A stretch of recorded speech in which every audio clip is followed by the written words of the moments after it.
Hello everyone, welcome back to my YouTube channel M2 के साई। I am Mansi Verma और आज के इस वीडियो में हम English Kumar Bharti standard 10th की बुक का जो चैप्टर है 2.2 दी 3 क्वेश्चंस उसको रीड करने वाले हैं। इस चैप्टर को हम लाइन वाइज रीड करेंगे और साथ ही साथ हम इसके जो डिफ़िकल्ट वर्ड मीनिंग है वो भी देखते जाएंगे। ये जो चैप्टर है इसका नाम है दी 3 क्वेश्चंस, यानी कि 3 प्रश्न। और इसको लिखा किसने है? इसको लियो टॉलस्टॉय ने लिखा है। इनका जन्म कब हुआ था? जो पहला वाला ईयर होता है वो बर्थ ईयर को बताता है और जो बाद वाला ईयर होता है वो डेथ ईयर को बताता है। तो 1828 में इनका बर्थ हुआ था और 1910 में इनकी डेथ हुई थी। ये सिर्फ राइटर का इंट्रोडक्शन है, मतलब बताया गया है इस चैप्टर को लिखने वाले के बारे में, लेकिन इसके बेसिस पे क्वेश्चंस नहीं पूछे जाते एग्जाम में। आपके चैप्टर के बेसिस पर ही क्वेश्चन पूछे जाते हैं। जो पैसेज मिलता है आपको अनसीन पैसेज मिलता है और जो सीन पैसेज मिलता है, जो सीन पैसेज आता है वो आपके टेक्स्ट बुक का जो ये पेज होता है जो अभी रीड करेंगे इन चैप्टर्स में से आता है और उसी के बेसिस पर आपको क्वेश्चन आंसर मिलते हैं। तो लियो टॉलस्टॉय का बर्थ कब हुआ था? 1828 में हुआ था और 1910 में उनकी डेथ हुई थी। और वो कौन थे? Leo Tolstoy was a Russian writer who is regarded as one of the greatest authors of all time.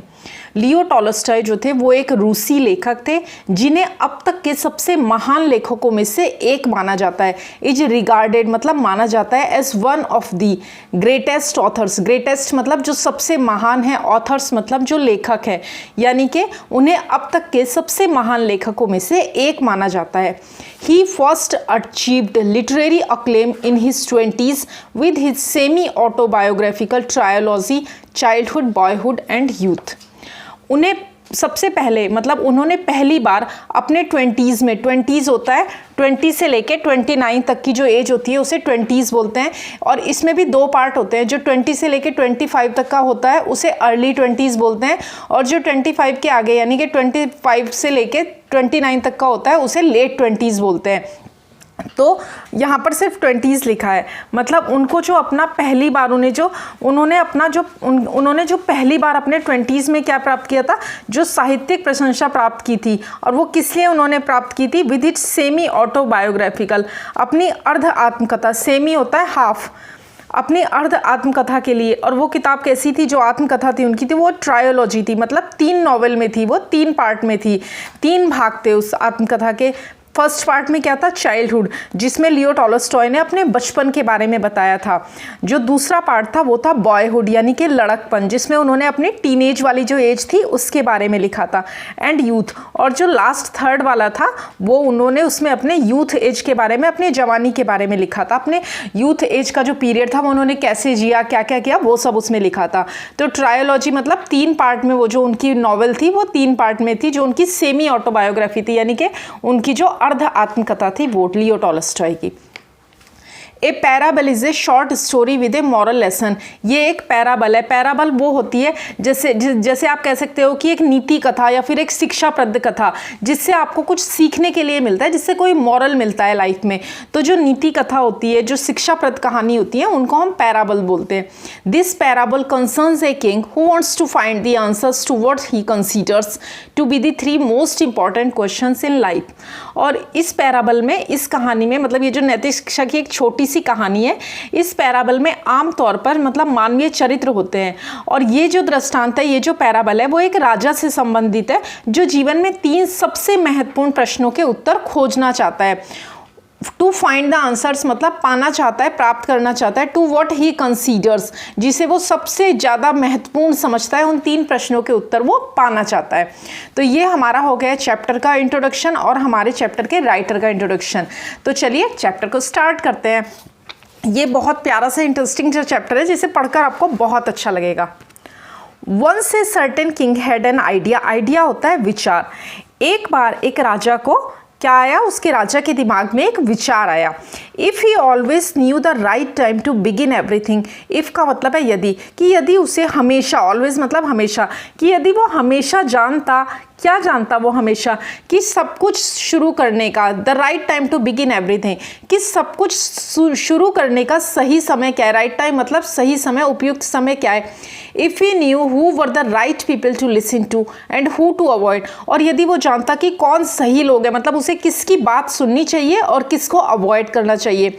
The most important thing to do, और सबसे ज़रूरी काम क्या है करने के लिए, he would never fail in anything that he would undertake, तो वो लाइफ में कभी भी किसी भी कार्य में फेल नहीं होगा। That he would undertake and above all, जो कुछ भी वो करने के लिए लेगा, मतलब वो जीवन में कभी भी असफल नहीं होगा उस किसी भी चीज़ में जो वह करेगा। एंड अबव ऑल, और सबसे ऊपर, सबसे बढ़कर, मतलब उन सबसे बढ़कर क्या है, if he always knew what was the most undertake, और अगर उसे हमेशा पता रहता, मतलब इससे भी बढ़कर ये, अगर वह हमेशा जानता कि सबसे महत्वपूर्ण कार्य क्या है, since he was convinced that he was right in thinking this way, और जब उसे ये समझ में आ गया, मतलब जब उसको वो ये आश्वस्त हो गया कि वो इस तरह सोचने में एकदम सही था, मतलब जब राजा ये आश्वस्त हो गया कि वो जो सोच रहा है वो बिल्कुल ठीक है, मतलब उसे 3 बातें पता ही होनी चाहिए कि जो सबसे महत्वपूर्ण लोग हैं वो कौन है, मतलब उसे, राजा जब ये निश्चित हो गया ना कि राजा सही दिशा में सोच रहा है, मतलब राजा की सोच बिल्कुल ठीक है कि उसे, मतलब सबसे ज़रूरी, मतलब 3 चीज़ें कौन सी, वो 3 बातें पूछना चाहता है किसी से भी कि किसी कार्य को आरंभ करने का सबसे उचित समय क्या है, उसे किन लोगों की बात सुननी चाहिए और किन लोगों को अवॉइड करना चाहिए, और उसके करने के लिए सबसे महत्वपूर्ण कार्य क्या है। जब राजा आश्वस्त हो गया इसके बारे में, तब उसने क्या किया, he had a proclamation made in his kingdom, तब उसने अपने राज्य में, किंगडम होता है राज्य और प्रोक्लेमेशन होती है घोषणा, तब उसने अपने राज्य में क्या कर दिया, कन्विंस्ड होने के बाद, पूर्ण आश्वस्त होने के बाद उसने अपने राज्य में घोषणा करवा दी। क्या घोषणा करवाई, he would give a great reward, कि वो एक बड़ा इनाम देगा। ग्रेट रिवार्ड मीन्स बड़ा, रिवार्ड मीन्स इनाम, टू एनीवन, किसी को भी, who would teach him what the right time was for every action, कि जो कोई भी उसे सिखाएगा, बताएगा कि हर कार्य के लिए सही समय क्या है। What the right time was for every action, कि प्रत्येक कार्य के लिए जो उपयुक्त समय है, सही समय है, वो क्या है। Who the most necessary people were, और सबसे आवश्यक, सबसे महत्वपूर्ण जो लोग हैं वो कौन थे। And how he might know the most important thing to do, और वो कैसे जान सकता था कि उसके करने के लिए सबसे महत्वपूर्ण कार्य क्या थे। तो राजा ने ये घोषणा करवा दी कि जो भी उसे ये तीनों बातें बताएगा, इन तीनों प्रश्नों के उत्तर देगा, उसे सिखाएगा, समझाएगा, उसको वो एक बड़ा इनाम देगा। पहला पैराग्राफ एंड हो गया। Move on to the next paragraph. Many learned people came to court, बहुत सारे, मतलब जो लोग थे, विद्वान लोग थे, वो क्या किए, मतलब अनेक बुद्धिमान व्यक्ति जो थे, वो लर्नेड पीपल, मतलब जो अनेक बुद्धिमान विद्वान लोग थे, मतलब काफ़ी बुद्धिमान लोग जो थे, वो व्यक्ति राजा के पास आए कोर्ट में। But they all gave different answers, किंतु उन सभी ने राजा के प्रश्नों के डिफरेंट आंसर्स दिए, मतलब अलग अलग, भिन्न भिन्न उत्तर दिए। किसी का भी उत्तर राजा को अच्छा, मतलब कन्विंस नहीं कर पाया, तो सबके आंसर्स कैसे थे, डिफरेंट आंसर्स थे। In reply to the first question, पहले क्वेश्चन के आंसर में, सम सेड, कुछ लोगों ने कहा, that to know the right time for every action, कि हर एक्शन के लिए सही समय जानने के लिए one must draw up in advance a table of days, months and years and must live strictly according to it. मतलब पहले वाले ने क्या कहा, पहले प्रश्न के उत्तर में उसने कहा कि मतलब हर व्यक्ति को, किसी भी व्यक्ति को क्या करना चाहिए, पहले से ही दिनों, महीनों और वर्षों की एक तालिका तैयार करनी चाहिए, एक समय सारणी तैयार करनी चाहिए, और उस समय सारणी का कठोरता से, and must live strictly according to it, और उसका कठोरता से पालन करना चाहिए, मतलब उसी के अकॉर्डिंग चलना चाहिए, मतलब जो समय सारणी, जो टाइम टेबल बनाया गया है दिनों, महीनों और सालों का, बस उसी को फॉलो करना चाहिए, स्ट्रिक्टली, कठोरता से उसी के अकॉर्डिंग चलना चाहिए।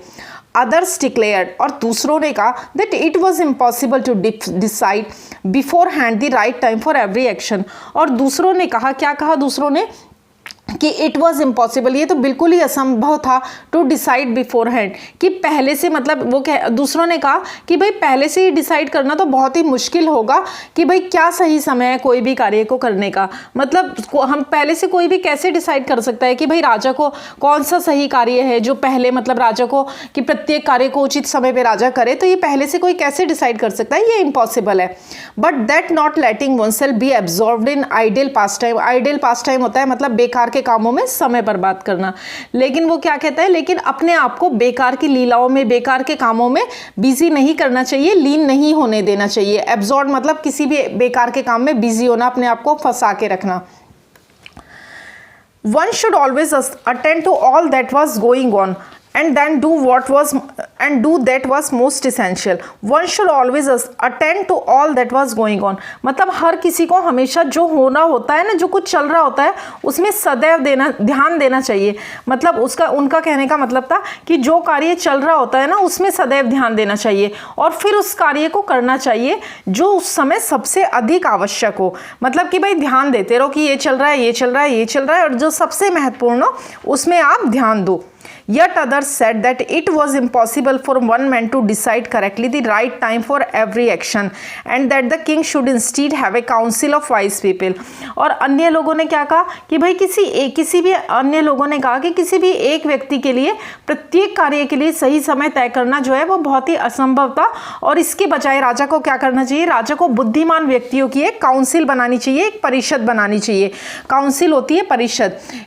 Have a council of wise people. Wise people मतलब बुद्धिमान लोग, काउंसिल मतलब परिषद। उसके बाद वो कहते हैं कि राजा को बुद्धिमान व्यक्तियों की एक परिषद रखनी चाहिए, who would help him to fix the proper time of everything, जो उसे हर चीज के लिए उचित समय तय करने में मदद करेगी।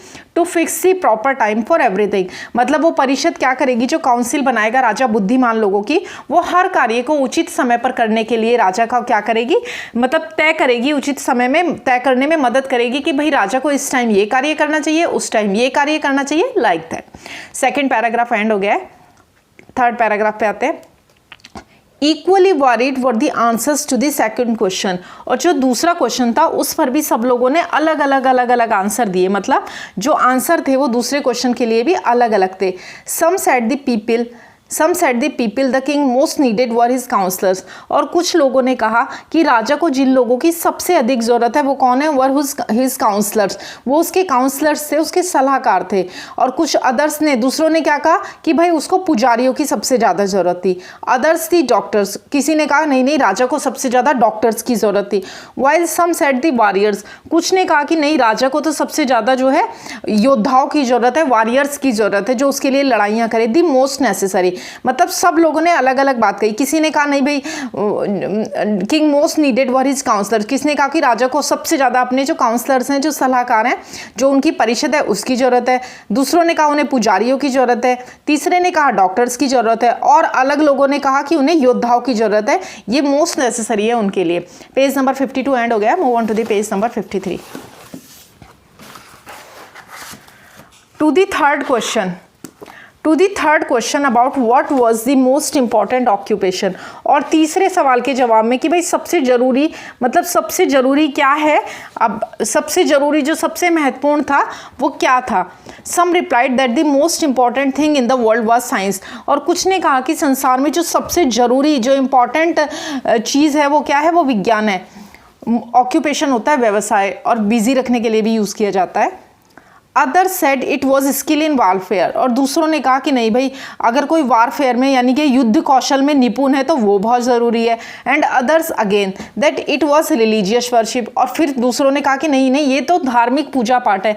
मतलब सब लोगों की अलग अलग राय थी। किसी ने क्या कहा कि विज्ञान बहुत महत्वपूर्ण है, किसी ने कहा कि भाई साइंस बहुत महत्वपूर्ण है, किसी ने कहा कि भाई नहीं युद्ध कला बहुत इंपॉर्टेंट है। सब लोगों ने जितने मत उतनी राय। किसी ने धार्मिक वर्शिप को, पूजा पाठ को इंपॉर्टेंट बताया। The king was convinced by none of these answers. और राजा जो था किसी के भी निर्णय से जो था राजा संतुष्ट नहीं था, किसी के भी निर्णय से राजा सेटिस्फाई नहीं हुआ, कन्विंस नहीं हुआ। These answers and gave the reward to none. और उसने किसी, और ना ही किसी के दिए हुए जवाब से, इसलिए राजा ने किसी को भी, टू नन मतलब किसी को भी नहीं, राजा ने किसी को भी इनाम जो था वो नहीं दिया। अब आगे देखिए। He decided instead to go to a hermit who was widely renowned for his system. और इसके बजाय, मतलब राजा ने क्या सोचा, इसके बजाय राजा ने एक हर्मिट के पास जाने के बाद बारे में सोचा। हर्मिट होता है एक संत है, एक साधु के पास जाने के लिए सोचा जो काफ़ी रिनाउंड था अपनी बुद्धि के लिए। मतलब वो अपनी बुद्धि के लिए, वो जो साधु था, हर्मिट था, सन्यासी था, वो काफ़ी फेमस था दूर दूर तक अपने ज्ञान के लिए। The hermit lived in a small hut in a forest. और वो सन्यासी कहाँ रहता था, वो सन्यासी एक जंगल में अपनी झोपड़ी में रहता था। विच ही नेवर लेफ्ट, जिसे उसने कभी नहीं छोड़ा, हमेशा वो अपनी झोपड़ी में जंगल में ही रहता था। He spoke only to common people. और वो सन्यासी कैसा था, वो सन्यासी सिर्फ जो है वो कॉमन लोगों से यानी कि साधारण लोगों से ही बात करता था और बड़े बड़े लोगों से बात नहीं करता था। So the king put on simple clothes and approaching the hermit cell. इसलिए राजा ने भी क्या किया, सिंपल क्लोथ्स पहले, साधारण वस्त्र पहने, and approaching the hermit cell, और जो हर्मिट की जो सन्यासी की कुटिया थी, झोंपड़ी थी, वहां पर चला गया। अप्रोच का मतलब होता है पहुंचना, वहां पर पहुंचा। डिसमाउंटेड हिज हॉर्स, अपने घोड़े से उतरा, मतलब उसने वहीं पर अपने घोड़े को छोड़ दिया। राजा जो था जंगल, राजा के मतलब सन्यासी के पास जब गया तो उसने अपने घोड़े को भी वहीं पर छोड़ दिया। आश्रम में पहुंचने से पहले राजा ने अपने घोड़े को, and left his bodyguard behind, और उसने अपने अंगरक्षक के पास छोड़ दिया और अकेले ही आगे गया। मतलब राजा ने अपना घोड़ा और अंगरक्षक पीछे छोड़ दिया और अकेला ही साधारण कपड़ों में सन्यासी के पास गया। तो यहां तक आपने क्या देखा, यहाँ तक आपने देखा कि भाई राजा जो था किसी से भी सेटिस्फाई नहीं हुआ था, क्योंकि उसके जो लोग थे जो वो भिन्न भिन्न आंसर दे रहे थे। किसी ने उसको सलाह दी कि भाई तुझे पुरोहितों की आवश्यकता है, किसी ने कहा चिकित्सकों की, किसी ने कहा वैज्ञानिकों की, किसी ने कहा युद्ध बहुत अच्छा है, किसी ने कहा साइंस बहुत अच्छा है। भिन्न भिन्न आंसर से राजा सेटिस्फाई नहीं था, इसलिए उसने किसी को भी इनाम नहीं दिया। फाइनली राजा क्या सोचता है, संतुष्ट नहीं होने के बाद इसके बजाय राजा निश्चित करता है कि वो सन्यासी की सलाह लेगा और ऐसे सन्यासी के पास जाता है जो अपनी बुद्धिमानी के लिए दूर दूर तक जाना जाता था। वो सन्यासी एक जंगल में अपनी कुटिया में रहता था जिसे वो कभी नहीं छोड़ता था, वो केवल साधारण लोगों से ही मिलता था। इसलिए राजा ने भी क्या किया, साधारण वस्त्र पहने, अपने घोड़े को और अंगरक्षक को पीछे छोड़ दिया। मतलब घोड़े को अपने अंगरक्षक के पास छोड़कर अकेले ही राजा जो था आगे गया उसके साधु के सन्यासी की कुटिया में, झोंपड़ी में। ही greeted the king When the king arrived, जब राजा पहुंचा, the hermit was digging the ground in front of the hut। और जब राजा पहुंचा तो वो क्या कर रहा था, सन्यासी अपनी झोंपड़ी के सामने वो क्या कर रहा था, जमीन खोद रहा था, खुदाई कर रहा था। He greeted the king, उसने राजा का अभिवादन किया, but went on digging, लेकिन वो क्या करता रहा, लेकिन वो खोदता रहा, उसने अपना जो खुदाई का कार्य था वो जारी रखा। The hermit was frail and weak, hermit जो था वो frail था and weak, मतलब दुर्बल, वृद्ध और कमजोर था। hermit जो था वो सन्यासी जो था वो वृद्ध और कमजोर था। And each time he struck the ground with the spade and turned over a little earth he breathed heavily.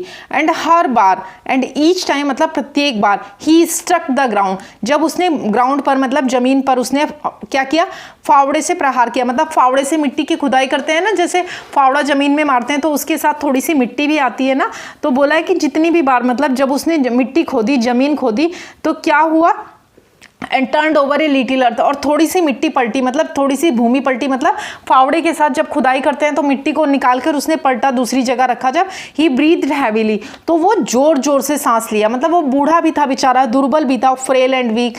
तो उसने क्या किया, जब भी वो स्पेड होता है, फावड़ा, मिट्टी निकाली जाती है, उससे खुदाई की जाती है, लाइक दैट, वो जो फावड़ा होता है उससे वो जब भी खुदाई करता था और थोड़ी सी भी मिट्टी निकाल कर पलटता था तो वो जोर जोर से सांस लेता था।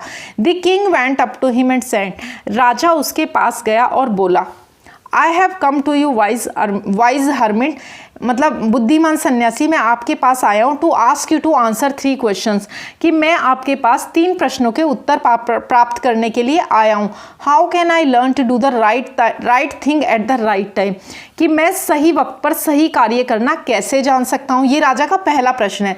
पहला प्रश्न क्या है, आपको एग्जाम में पूछा जा सकता है कि राजा के 3 प्रश्न कौन से हैं, तो उनमें से पहला प्रश्न क्या है राजा का, how can I learn to do the right thing at the right time, कि मैं सही वक्त पर सही कार्य करना कैसे जान सकता हूं। दूसरा प्रश्न क्या है राजा का, देखिए, I most need and to whom should I, मतलब वे कौन लोग हैं जिनकी मुझे सर्वाधिक आवश्यकता है। आई मोस्ट नीड मतलब जिनकी मुझे सबसे ज़्यादा ज़रूरत है, सबसे ज़्यादा सर्वाधिक आवश्यकता है।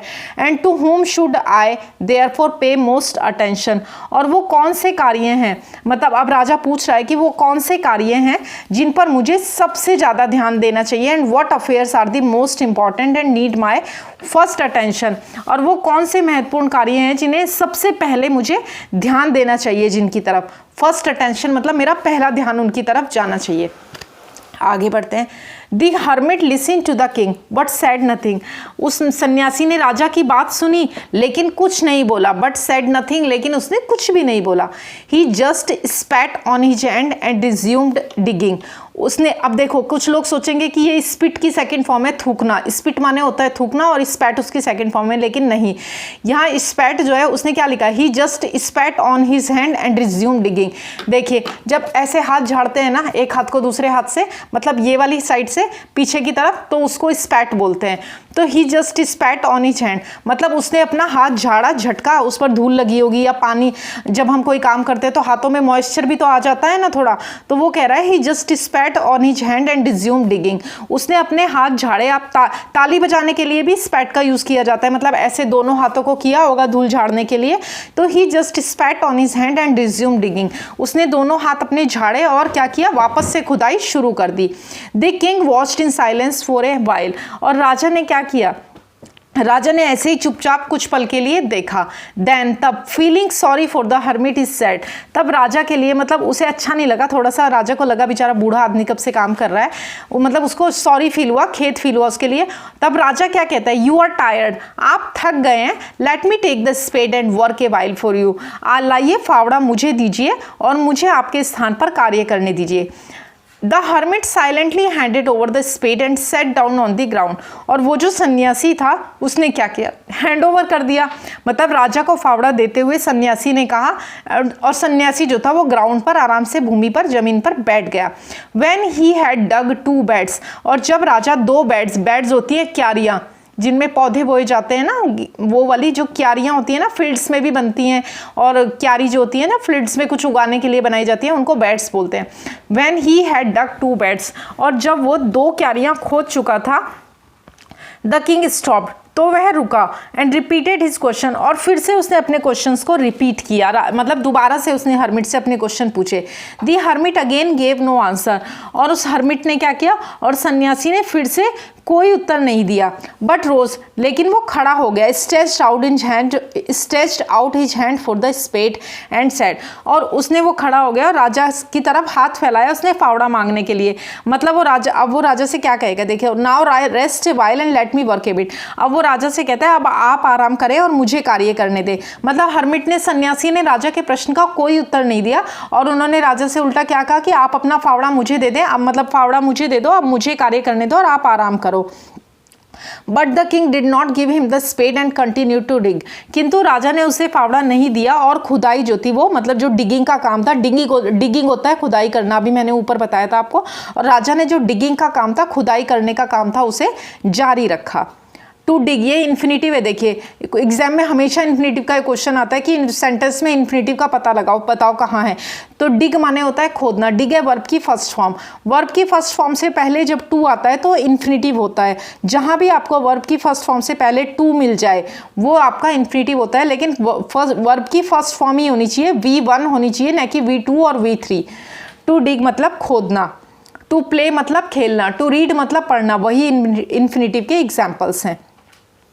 1 hour passed and another, 1 घंटा गुजर गया और फिर दूसरा घंटा गुजर गया। The sun began to sink behind the trees and the king at last stuck the spade into the ground and said, 1 घंटा गुजर गया, फिर दूसरा घंटा गुजर गया। सूरज क्या किया, सन जो था, सूर्य जो था, वो वृक्षों के पीछे जाकर छिप गया था। सिंक बिहाइंड, सिंक होता है सूरज का डूबना, सिंक बिहाइंड द ट्रीज, वृक्षों के पीछे जाकर डूब गया था, छिप गया था। And the king at last stuck the spade into the ground at sand, और फिर अंत में राजा ने फावड़े को जमीन में अटकाया, मतलब जमीन में गड़ा दिया, मतलब जमीन में लगा के छोड़ दिया। एंड सैड, और कहा, I came to you wise one, कि हे बुद्धिमान सन्यासी, मैं अपने प्रश्नों के उत्तर के, for came to you for an answer to my question, कि हे बुद्धिमान सन्यासी, मैं अपने प्रश्नों के उत्तर के लिए आपके पास आया था।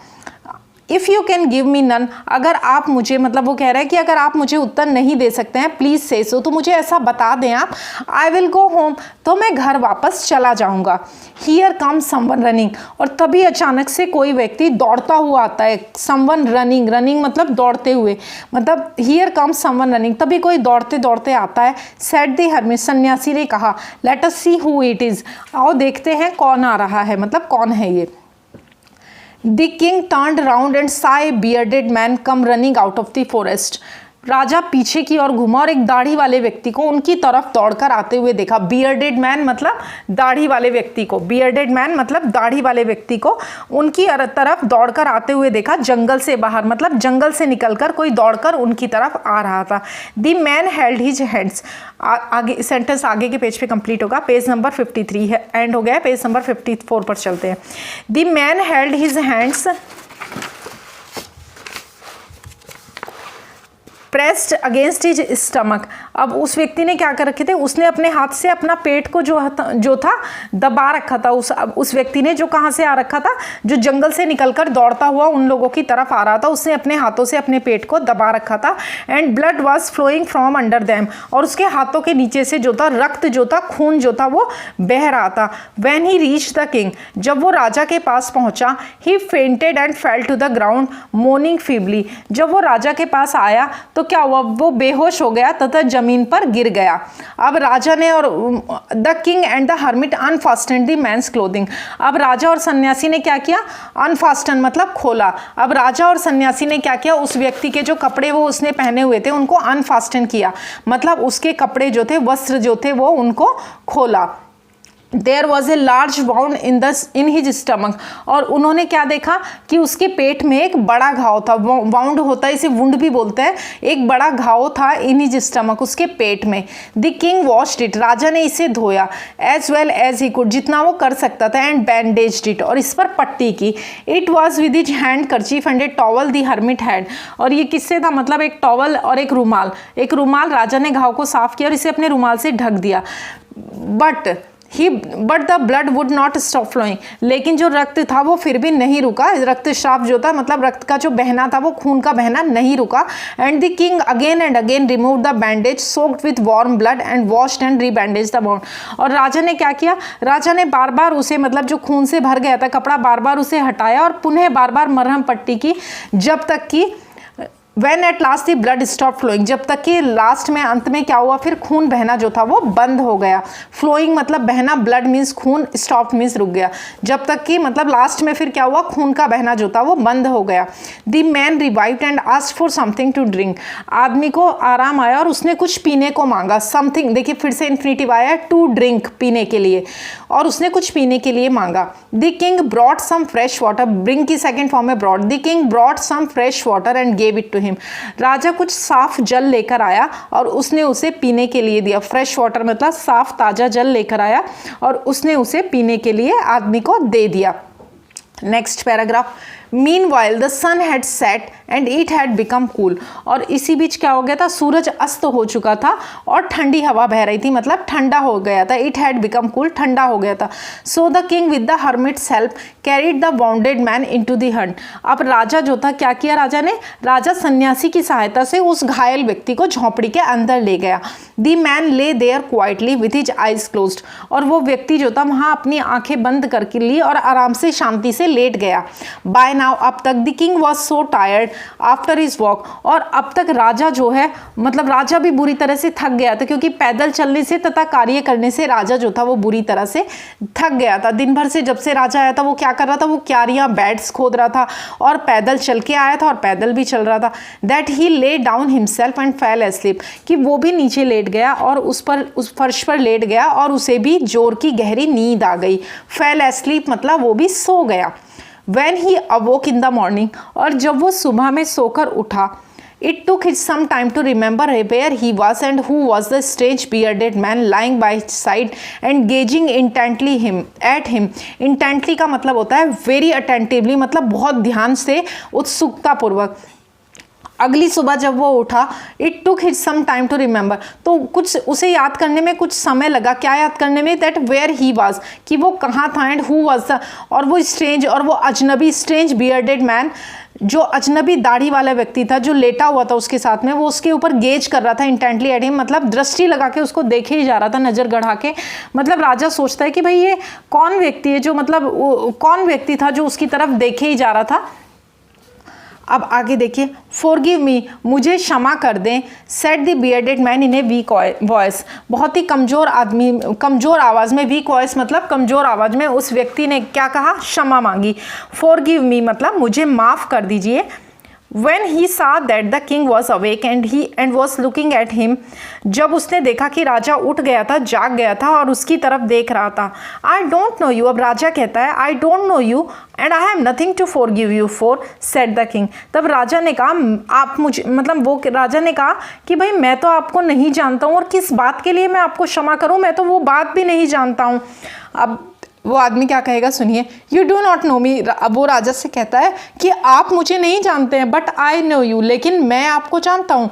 I am that enemy of yours who swore to revenge himself on you because you executed his brother and seized his property.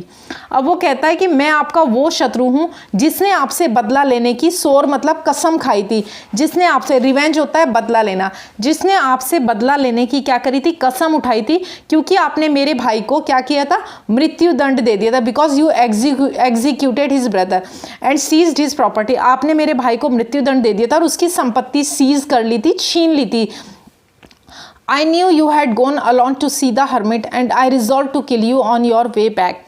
मैं जानता था कि आप इस सन्यासी से मिलने अकेले गए हैं और मैंने ये निश्चय किया कि आपके घर लौटते समय, मतलब ऑन योर वे बैक, आपके घर लौटते समय मैंने क्या इरादा किया था, आई रिजॉल्व टू किल यू, मैंने आपको मारने का इरादा किया था. मतलब कि जब राजा हर्मिट से मिलके घर लौटेगा वापस रास्ते में तो मैं उसे मार डालूंगा. But the day past and you did not return, लेकिन क्या हुआ, लेकिन दिन बीत गया, दिन गुजर गया और आप वापस नहीं आए. So I came out of my ambush, ambush होता है घात लगाकर छिपने की जगह, मतलब जहाँ पर इंसान है ना छिप कर बैठता है कि वो घात लगाकर वार करने के लिए, मतलब a place of hiding before attack, मतलब किसी पर हमला करने से पहले छिपने वाली जगह, मतलब घात लगाकर बैठना. So I came out of my ambush to find you, इसलिए मैं अपने छिपने के स्थान से बाहर आया, किस लिए, टू फाइंड यू, आपको ढूंढने के लिए, आपका पता लगाने के लिए. Your bodyguards recognised me and bounded me, लेकिन उसने क्या बताया कि लेकिन आपके जो बॉडी गार्ड्स थे, आपके जो अंग रक्षक थे, उन्होंने मुझे पहचान लिया और मुझे घायल कर दिया. I escaped from them but would have bled to death and had you not dressed my wound. वो कह रहा है कि लेकिन मैं उससे बचकर तो भागा और मैं अब तक मर चुका होता यदि आपने मेरे घावों पर मरहम पट्टी नहीं की होती. यू नॉट ड्रेस्ड होता है मरहम पट्टी करना, माई वाउंड मेरे घाव पर, मेरे जख्म पर, इसे वुंड भी बोलते हैं. मैंने आपको बताया था कि इन पर अगर आपने मरहम पट्टी नहीं की होती तो मैं अभी तक मर गया होता, मेरे वुंड पर आपने मरहम पट्टी नहीं की होती. तो I wish to kill you, मेरी इच्छा आपको मारने की थी, मतलब मैं आपको मारना चाहता था. But you have saved my life, लेकिन आपने मेरा जीवन बचाया है. नाउ इफ़ आई लिव, अगर मैं जीवित रहता हूँ, एंड इफ़ यू विश, यदि आप चाहो तो, I will serve you all my life, तो मैं पूरे जीवन आपकी सेवा करूँगा. The king was very glad to have made peace with an enemy so easily and to have gained him for a friend. अब राजा जो था वो बड़ा प्रसन्न था, वो बड़ा खुश था. क्यों खुश था, क्योंकि उसे राजा को जो था, जो राजा का शत्रु था, वो उसे मित्र के रूप में मिल गया. The king was very glad, glad का मतलब होता है प्रसन्न. राजा बहुत प्रसन्न था to have made peace with an enemy, कि एक शत्रु के साथ राजा की शांति स्थापित हो गई थी, सुलह हो गई थी. And to have gained him for a friend, और उसे एक मित्र के रूप में राजा ने जीत लिया था. सो इजीली, इतनी आसानी से. He not only forgive him, उसने उसे सिर्फ क्षमा ही नहीं किया, but said he would send his man and his own physicians to attend to him. और राजा ने उसे कहा, मतलब राजा ने उसे सिर्फ माफ़ ही नहीं किया, वरन ये भी कहा कि वह अपने सेवकों को और उसके अपने राजा के खुद के जो डॉक्टर्स हैं, फिजिशियंस हैं, चिकित्सक हैं, वो उनको उसकी देखभाल के लिए भी भेजेगा. The king then took leave of him and went out of the hut to look for the hermit. फिर राजा ने उससे इजाज़त ली, मतलब राजा ने बाहर आ गया झोंपड़ी से. क्या करने के लिए बाहर आ गया, सन्यासी को ढूंढने के लिए. मतलब फिर उस घायल व्यक्ति को छोड़कर राजा उस झोंपड़ी से बाहर गया सन्यासी को ढूंढने के लिए. टू लुक फॉर होता है किसी को ढूंढना, किसी की खोज करना. तो राजा सन्यासी की खोज करने के लिए बाहर आ गया. Before going away he wished once more to back for an answer to the question he had. जाने से पहले एक बार उसने फिर क्या सोचा कि क्यों ना सन्यासी से, मतलब पुनः एक बार राजा ने इच्छा की कि जाने से पहले एक बार सन्यासी से जो है अपने प्रश्नों के उत्तर पूछ लेने के लिए प्रार्थना करता हूँ. मोर टू बैग होता है किसी से विनती करना, प्रार्थना करना. पेज नंबर 54 एंड हो गया है, पेज नंबर 55 पे मूव करते हैं. ये लास्ट पेज है. Asked, the hermit was outside, और हर्मिट जो था, सन्यासी जो था, वो कहाँ था, वो बाहर था।